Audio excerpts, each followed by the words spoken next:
So let's get to the roster news from this past weekend. We have been talking about this for a while. Former Kent State wide receiver Dante Cephas finally arriving on campus, started classes on Monday. Dante Cephas was finishing up his studies at Kent State, was graduating. So he had to complete all those things and finally made it to State College and is going to begin to get acclimated into the program, as will a number of other commits and recruits as part of the class of 2023 in the coming weeks and months as we get ready for August camp.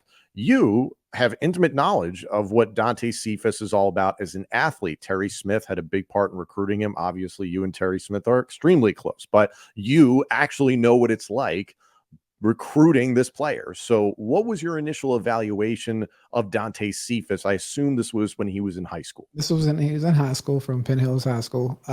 Extreme athlete, right? One of the guys who are just overall athlete when you think of extreme jumping ability, high pointing the ball, just playmaking ability from that standpoint.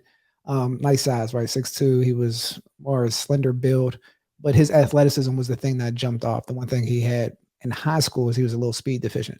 But at the end of the day, his playmaking ability was undeniable. Like when he came to camp, wherever you watch, turn on the film, the ball's up, he was going to go get it. If you watch his basketball tape, he can dunk it any type of way that you want.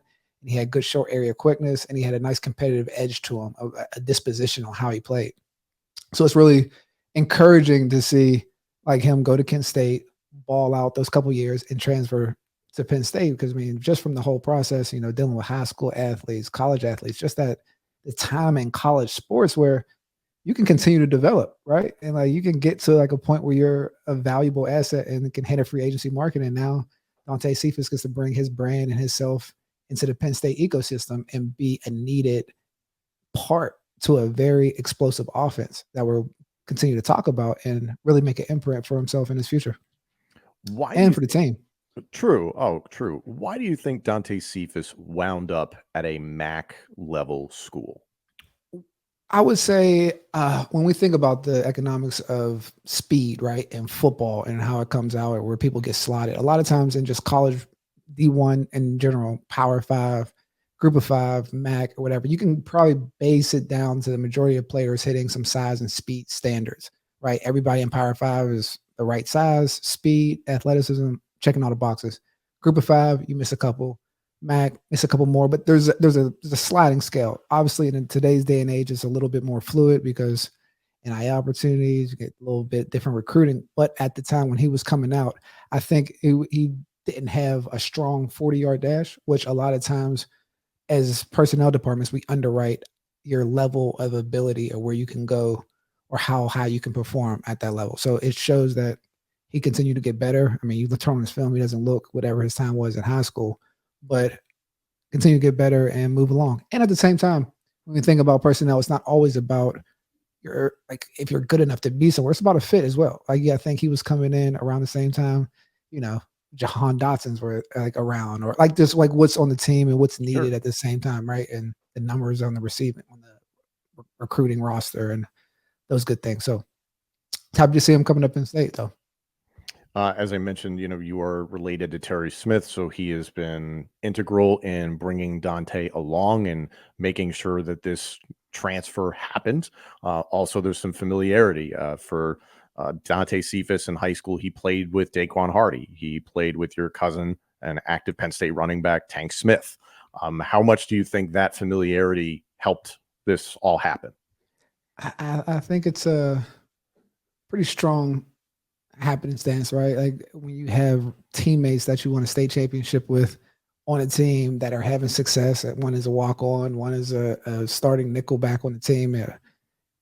I mean, it speaks volumes. I mean, especially when you look at the need at Penn State, the needs that Penn State has, which is a receiver, and what they have in terms of weapons around them from the running backs, offensive line, top quarterback. It's a nice little plug and play type of situation to come in and play in your home state. I mean, closer to home as well. And you talk about plug and play. I don't know if you would call it an expectation, maybe hope that he could come in and be wide receiver number one. Do you think that's plausible? I've used that word a lot in this show, No, but it's appropriate. I mean, I think it's. I mean, this is big time football, right? Like in the day of NIL and transfer portal, like I think he's expected to be come in here and be receiver one, or at least I'd say receiver one. Like I'm going to say that. I don't know if the staff puts that on him, but I think for him to come here, that's where he's expected to be. Um, Based on his film, he put up some pretty crazy numbers and stats. And like I say, when people have a feeling of making plays, they make plays all over. In 2021, Cephas, 82 catches, 1,240 yards receiving, and 9 touchdowns. Was banged up a little in 2022, 48 catches, 744 yards, and 3 touchdowns. He can be obviously extremely productive in Penn State. Since Jahan Dotson, since KJ Hamler hasn't had somebody who really catches passes and produces at that volume. So is that going to be able to translate to the Big Ten level? We're going to have to find out.